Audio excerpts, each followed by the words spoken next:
Assalamualaikum warahmatullahi wabarakatuh.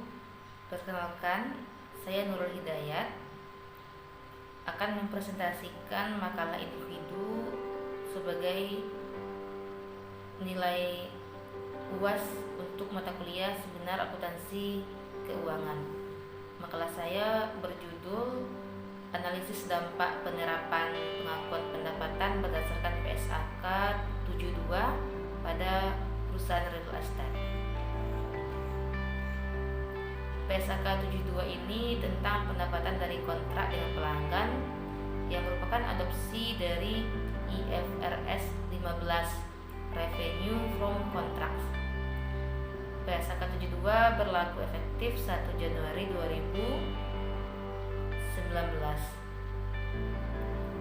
PSAK 72 ini akan menjadi standar tunggal untuk pengakuan pendapatan yang dapat diaplikasikan terhadap sebagian besar kontrak pelanggan. Jadi akan menggantikan PSAK lainnya yang telah ada, seperti PSAK 23 mengenai pendapatan, PSAK 34 mengenai kontrak konstruksi, PSAK 14 mengenai akuntansi aktivitas pengembangan real estate, PSAK 10 mengenai program loyalitas pelanggan, ISAK 21 mengenai perjanjian kontrak real estate, dan ISAK 27 mengenai pengambilan aset dari pelanggan. Jadi ada sektor yang terpengaruh dengan adanya PSAK 72 ini, seperti sektor konstruksi, telekomunikasi, manufaktur, dan retail. Namun sektor industri yang diduga paling berpengaruh terhadap perubahan standar ini adalah perubahan perusahaan konstruksi, karena menghapus PSAK 34 dan PSAK 44 yang selama ini digunakan oleh sektor industri konstruksi. Ini berhubungan dengan kontrak jangka panjang. Yang kita ketahui kalau industri konstruksi itu tidak selesai dalam satu tahun, maka akan ada beberapa tahun ke depan dalam kontraknya. Maka ini akan terpengaruh oleh adanya PSAK 72 ini.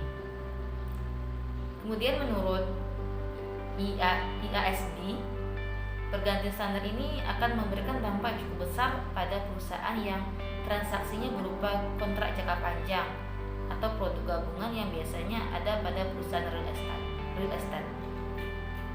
Berdasarkan penelitian Veronica dan kawan-kawan tahun 2019, itu mengatakan analisis awal diketahui bahwa perbedaan ketentuan pengakuan pendapatan antara PSAK 44 dan PSAK 72 tidak akan menyebabkan perubahan nilai pendapatan yang signifikan pada sebagian besar kontrak tersebut. Namun, untuk jenis kontrak yang merupakan kontrak jangka panjang, perbedaan ketentuan pengakuan pendapatan antara PSAK 44 dan PSAK 72 kemungkinan besar akan menyebabkan perbedaan nilai pendapatan yang signifikan dan perubahan kinerja keuangan pada tahun berjalan. Pada makalah kali ini saya mengambil rumus masalahnya itu bagaimana dampak penerapan pengakuan pendapatan berdasarkan PSAK 72 pada perusahaan real estate. Perusahaan real estate ini didefinisikan secara hukum itu berkaitan dengan sebidang tanah dan lingkungannya beserta bangunan dan proyek yang ada di atas tanah tersebut. Dalam bahasa Indonesia, real estate juga sering disebut dengan istilah lahan hiasan. Ini sehubungan dengan makna yang saya sampaikan sebelumnya, yang termasuk dalam real estate juga mencakup semua sumber daya yang ada di atasnya, seperti tanaman, mineral, air, dan benda tidak bergerak lain yang ada di dalam area tersebut. Selanjutnya kita akan membahas pendapatan untuk kontrak jangka panjang. PSAK 72 tentang pendapatan dari kontrak dengan pelanggan mengatur pendapatan pada perusahaan real estate. Sebelumnya pendapatan tersebut diatur dalam PSAK 44 tentang akuntansi aktivitas pengembangan real estate. Menurut PSK 44, pengakuan pendapatan kontrak jangka panjang menggunakan metode persentase penyelesaian.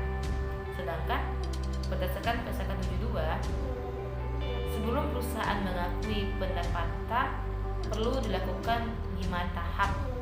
Yang pertama itu mengidentifikasi kontrak dengan pelanggan. Yang kedua, mengidentifikasi kewajiban pelaksanaan dalam kontrak. Dan yang ketiga, menentukan harga transaksi. Yang keempat, mengalokasikan harga transaksi ke kewajiban pelaksanaan dalam kontrak. Dan yang kelima itu mengakui pendapatan ketika entitas sudah menyelesaikan kewajiban pelaksanaan. Pada pasal 72 dijelaskan bahwa perusahaan dapat mengakui pendapatan ketika atau selama perusahaan memenuhi kewajiban pelaksanaan dengan mengalihkan aset yang dijanjikan kepada pelanggan, di mana pengalihan aset terjadi ketika atau selama pelanggan memperoleh pengendalian atas aset tersebut.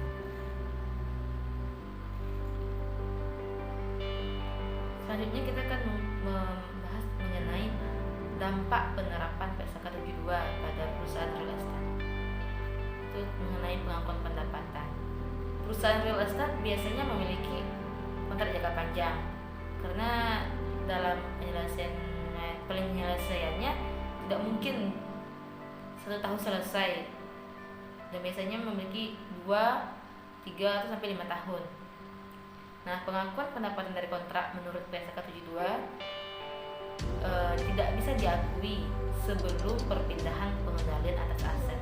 Jadi kalau asetnya itu masih di dalam tahap konstruksi, tahap pembuatan, itu belum bisa dipindahkan pengendaliannya kepada yang beli,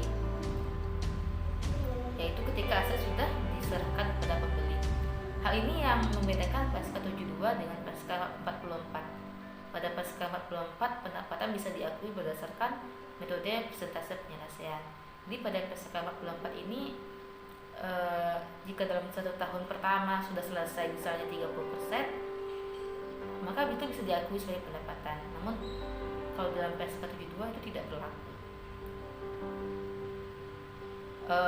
Namun jika perpindahan pengendalian atas aset sudah dilakukan selama perusahaan menjalankan kewajiban pelaksanaannya, jadi di sini di saat masih konstruksi dan pengalihnya itu sudah dipindahkan, yaitu ketika perusahaan memenuhi salah satu atau lebih dari kriteria kewajiban pelaksanaan dipenuhi sepanjang waktu, maka perusahaan tidak memiliki perbedaan nilai pendapatan yang diakui berdasarkan PSK 72 dan PSK 44. Di sini maksudnya jika dalam pertengahan menjalankan konstruksi tapi di dalam kewajiban pelaksanaannya sudah terpenuhi beberapa kewajiban pelaksanaan, maka bisa diakui sepanjang waktu dan tidak kemudian perbedaan antara PSK 72 dan PSK 44 dalam nilai pendapatannya.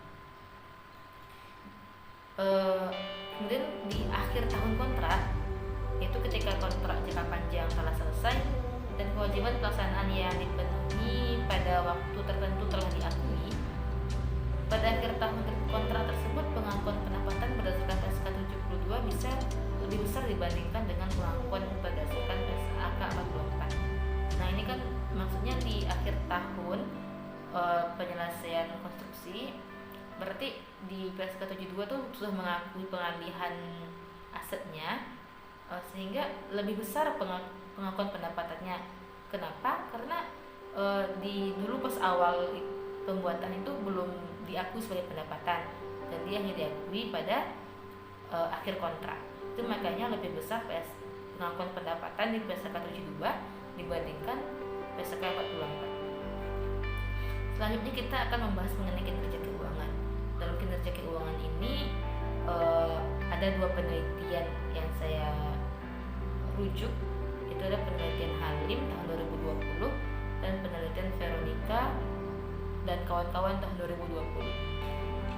Menurut penelitian Halim tentang pengaruh implementasi pengakuan pendapatan PSK 72 terhadap kinerja keuangan itu studi empiris pada perusahaan real estate tahun 2018 sampai 2019.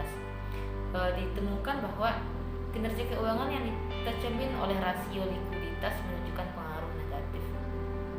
Namun hasil berbeda dengan rasio kinerja keuangan lainnya, bahwa rasio aktivitas, rasio solvabilitas, rasio profitabilitas, dan rasio pasar tidak berpengaruh secara signifikan. Menurut penelitian ini, berdasarkan teori sinyal, hal ini disambut sebagai sinyal bagi para shareholder. Shareholder dapat menilai kinerja keuangan yang dipublikasikan oleh manajemen perusahaan secara baik sesuai standar baru yang berlaku, yaitu PSK 72. Jika hubungan shareholder dengan perusahaan baik, maka tingkat kepercayaan shareholder semakin tinggi dan valuasi perusahaan juga semakin meningkat. Sebaliknya, jika perusahaan tidak mengimplementasikan PSK 72, maka kinerja keuangan juga kurang reliabilitas dan menjadi sinyal negatif yang ditanggapi oleh shareholder. Penelitian lainnya yang saya rujuk yaitu penelitian Veronica DKK tahun 2020. Penelitiannya itu pada 3 perusahaan real estate, melakukan penelitiannya itu pada 3 perusahaan real estate, yaitu PT Pakuwon Jati, PT Limbu Karawaci, dan PT Bumi Serpong Damai. Dia membandingkan kinerja keuangan berdasarkan PSK 72 dengan PSK 44. Jadi di sini penelitian Veronica ini dia membandingkan kinerja keuangan jika menggunakan PSK 44 dan PSK 72. Rasio keuangan yang digunakan dalam penelitian Veronica ini ada current ratio, debt to asset ratio, dan net profit margin ratio. Dalam penelitian ini ditemukan bahwa current rasio perusahaan lebih rendah jika pendapatan diakui dan dicatat berdasarkan PSK 72 dibandingkan PSK 44.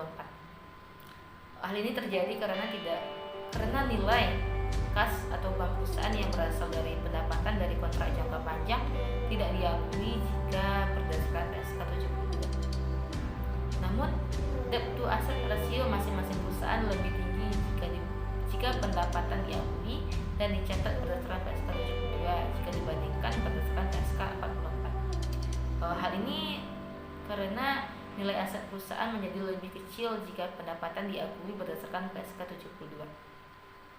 Sedangkan net profit margin ratio pada masing-masing perusahaan turun cukup signifikan karena pendapatan dari kontrak jangka panjang memiliki nilai yang lebih besar, sehingga jika pendapatan tersebut tidak diakui maka akan menurunkan nilai pendapatan dan laba bersih perusahaan. Terakhir, penutup.